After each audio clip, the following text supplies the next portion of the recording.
Hello everyone and welcome back guys to a brand new video where today we're here finally back with our F1 2021 Fantasy League ready for pre-season. Obviously pre-season testing is all done and dusted now in the world of Formula 1. So as we get ready for the Bahrain Grand Prix in just now under 2 weeks time. We're finally back, actually 10 days when this video is meant to be going live. Yeah, we're finally back today though with a brand new video. This time around we're going to be setting up our fantasy team, obviously setting up the league that you guys can get involved with as well. So obviously if you do want to join our fantasy league, there will be a link down in the description below. Obviously, but today, yeah, we're going to be going into my picks ready for the new season. Obviously, there's going to be a few other IRL Formula 1 based content videos coming out over the next couple of days. I've got a F1 livery tier list video coming out in the very near future. Obviously, now we've sort of seen all the cars, the digital renders, and then also the real life pictures as well. So obviously, if that is something you guys are interested in, make sure you leave a like, get yourself subscribed as well for more F1 2021 IRL content coming to the channel in the near future. Like I mentioned in the March update video, you know, we're trying to do a little bit more real life Formula 1 content as well as obviously the gameplay. We've got a few more series that we're trying to get wrapped up and finished at the moment, and obviously some more ideas as well then. But yeah, F1 Fantasy, though, hasn't really changed all too much from previous years. You can see we've still got a 100 million budget, still 5 drivers a constructor, and then obviously you can turbo a driver and then mega turbo a driver for 1 or 2 weekends, I think, a season as well. I don't know if there's anywhere that just says how we can do that once again. Obviously, for those of you that haven't already sort of seen this series before, don't know how it works. Is there anywhere just to say how you do it? I don't think there is, rather unfortunately, as well there. But yeah, looking forward though to jumping back into the new season. Like I said, we're going to try and make more content from this. I know I've already had some of you guys asking in recent videos, you know, sort of saying the Fantasy League link hasn't been updated. Obviously, it's because I haven't created the league up until now, but yeah, it is all now set up, so the link in the description below will be to the new Fantasy League. And obviously, like I said, make sure you get yourself involved. It is something that's always been good fun to do on the channel. So, having a look then, obviously ready for the new season. Hamilton, 33.5 million straight off the bat. Verstappen, interestingly, more expensive than Valtteri Bottas. And of course, you've got Sergio Perez. Daniel Ricciardo, 5th most expensive in the McLaren. They're ahead of Charles Leclerc. Sebastian Vettel, just behind his former teammate of Charles Leclerc. They're up in 7th place, ahead of Alonso at 15.6 million. Sainz at 14.4. Stroll, and you can see further down Norris, only 13.1 million. Pierre Gasly, and you got the likes of Ocon, Raikkonen at 9.6 million ahead of Yuki Tsunoda, who apparently doesn't have a face just yet on the F1 website. And then you got further down the order, you got Giovinazzi, you got Latifi. Latifi's worth more than Russell.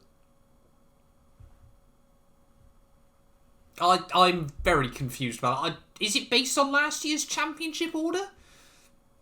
Very, very weird. I mean, yeah, we'll talk about it. The less we talk about that, the better. Then, of course, we got Mick Schumacher and Nikita Mazepin as well, with Haas at the rear of your field. Now, obviously, I'm going to make some F1 2021 prediction videos as well over the course, obviously, before Bahrain, Sakir Bahrain. It is the Bahrain Grand Prix again this year. So, yeah, obviously, we're going to make a video sort of more in-depth discussing that side of things as well in the near future. And then having a look at the constructors, Mercedes 38 million, Red Bull at 25.9 million, McLaren at 18.9 million, Ferrari very, very close behind them on 18.1, ahead of Aston Martin, Alpine, AlphaTauri, Alfa Romeo, Williams, and then Haas. They are predicting Haas to be the worst team in F1 2021. So I think, yeah, potentially having a look at it, there are some good deals to be had over the course of the Fantasy League here. You know, there's quite a few drivers. You know, to be honest, the way I did this last year, if I remember correctly, was I narrowed down the drivers that I didn't think was good value for money, and then sort of just kicked those out, and then obviously sort of more focused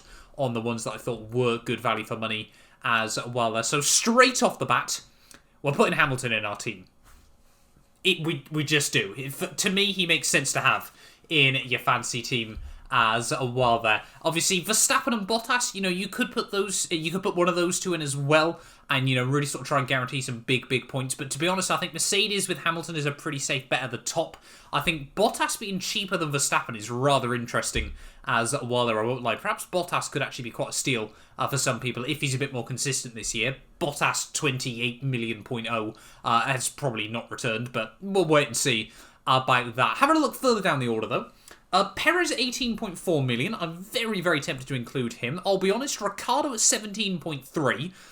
I think is a bit overrated, I'll be honest. I think, don't get me wrong, I think Ricciardo's an incredibly good driver, but I think having him as best of the rest is maybe a bit of a gamble.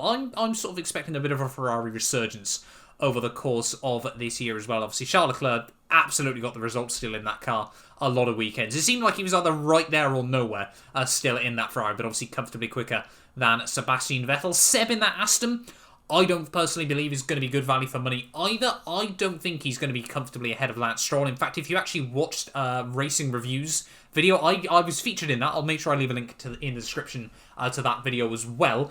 I actually predicted that Stroll was going to outscore Sebastian Vettel by the end of the year there. So I personally don't think Seb is particularly great value for money at 16.2 million.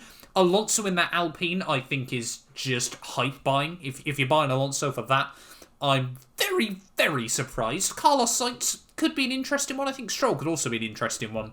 Lando Norris at 13.1 million. He's going straight in my team for that sort of money. You know, he was pretty damn good over the course of last year there. So we've got two Brits in the team so far there. And I think, yeah, Lando Norris in that McLaren, he's always been quicker and quicker over the last couple of years. He's rapidly improving still. And I think Daniel Ricciardo is hopefully going to help him find that next edge as well. So we've pretty much already blown through half our budget straight off the bat. I'm going to go over to the teams then before we make any more predictions. Now, having a look down the order, AlphaTauri have been quick around Bahrain over the course of pre-season testing. That being said, Bahrain is such obviously a top-end orientated circuit that AlphaTauri might be a little bit of a bold claim to go with ready for the season. You know, the teams do tend to give a lot of points, and I feel like putting AlphaTauri in, especially with Yuki Tsunoda, is quite a gamble. Obviously, just based on the fact that, you know, the first couple of Grand Prix, completely fair enough. He might struggle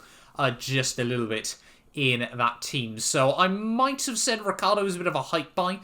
I am tempted though. I'm going to put McLaren in as our team ready for this. So we've got 34.5 million to go then, with 11 million for obviously the drivers as well. So really, I mean, now we're going to be looking at Gasly and below there. So I think, yeah, straight off the bat, I'm going to chuck Gasly in. You know, he had a good, strong season last year. I think Danny Kvyat was always a bit unlucky. You know, he never sort of got that big breakthrough result. And I know a lot of people will just remember Gasly's 2020 season for, of course, that win at the Italian Grand Prix.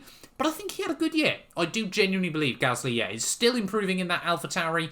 He maybe never will get that Red Bull gig again, to be honest. I think he probably wants to look to try and get himself out of that family. I'm going to make a bold statement here and say that he might end up being Alonso's replacement, and they're going to go with a full French team further down the line as well. Maybe not. Who knows? Just yet as well. So we've got 22.8 million then ready for our final couple of drivers. Now, straight off the bat, George Russell is screaming at me for 6.2 million in a Williams that seems to be improving just a bit. I know, of course, there's always some things about sandbagging and trying to get sponsors on the car for Williams and things like that, so I'm sure they probably went out a little bit more than most teams in pre-season testing there. But George Russell is always a man that gets a whole lot out of the car irrespective, and I want to hope that Williams, you know, this year are going to be battling it out with the rest of the midfield there. That leaves us then with 16.6 million in the pocket. So really we're looking at Sebastian Vettel or below. Out of those three, I mean, I'm gutted we don't just have a tiny bit more for Charles Leclerc. Change, that's fine. Obviously, we may as well try and see if it worked for us, but no, apparently not. F1 does know how to do maths, unfortunately, at the end of the day. But I'll be honest, I think, like I said, Sebastian Vettel is a bit of a gamble.